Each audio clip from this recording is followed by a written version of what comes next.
राजस्थान के मुख्यमंत्री भजनलाल शर्मा झारखंड के 2 दिवसीय दौरे पर आज धनबाद पहुंचे।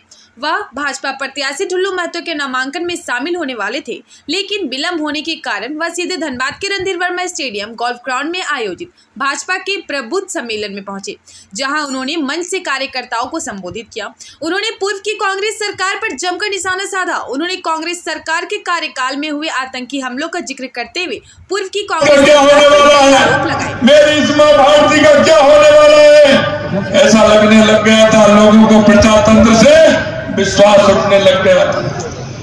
वो ऐसे असहाय हो गए थे कि कुछ कह नहीं पाते थे। चुने हुए प्रधानमंत्री की तो बोलते ही नहीं थे। ऐसा लगता था कि पता नहीं सरकार कहां से चल रही है।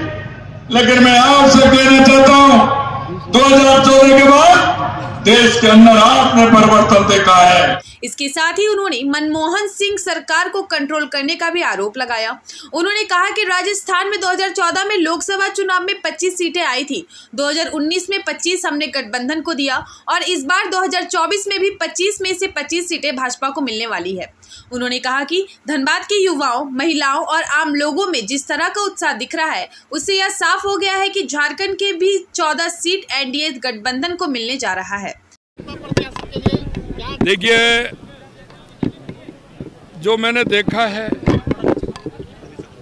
मैंने मेरे उद्बोधन में भी बोला है कि जिस तरह से मैंने झारखंड के अंदर जो मैं उत्साह देख रहा हूँ, उमंग देख रहा हूँ, मैं निश्चित रूप से कह सकता हूँ कि यहाँ 14 सीट हैं, पूरी की पूरी सीटें यहाँ हमारे गठबंधन के साथ हम जीत रहे हैं। 13 सीट भारतीय जनता पार्टी और एक हमारे गठबंधन की जो सीट है उसको जीत रहे हैं, क्योंकि यहाँ देखा है जिस तरह से यहाँ की जो सरकार चल रही है वो भ्रष्टाचार और तुष्टीकरण के आधार पर चलने वाली सरकार है। आए दिन गरीबों पर जिस तरह से अत्याचार हो रहे हैं, किसानों पर हो रहे हैं, जनता परिवर्तन चाहती है। और मैं कह सकता हूं कि इस लोकसभा के चुनाव में पहले हमारी 12 सीट थी और अब की बार पूरी तरह से 14 सीट हम यहाँ जीतेंगे। उन्होंने कहा कि आने वाला समय आपका है। आगामी विधानसभा चुनाव में भी झारखंड में भाजपा एनडीए गठबंधन की सरकार भारी बहुमत के साथ आने वाली है।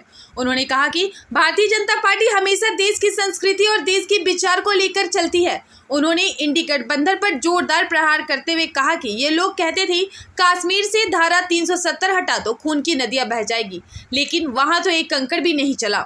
उन्होंने कहा कि वे लोग भगवान राम को काल्पनिक बताते हैं, रामलला के प्राण प्रतिष्ठा की तारीख पूछते थे। हमने रामलला के प्राण प्रतिष्ठा की तारीख भी बताई और उन्हें निमंत्रण भी भेजा। उन्होंने कहा कि 4 जून को झारखंड के 14 सीट पर कमल का फूल खिलेगा और झारखंड से हम प्रधानमंत्री नरेंद्र मोदी को 13 फूल भाजपा और 1 फल आजसू भेंट करेंगे।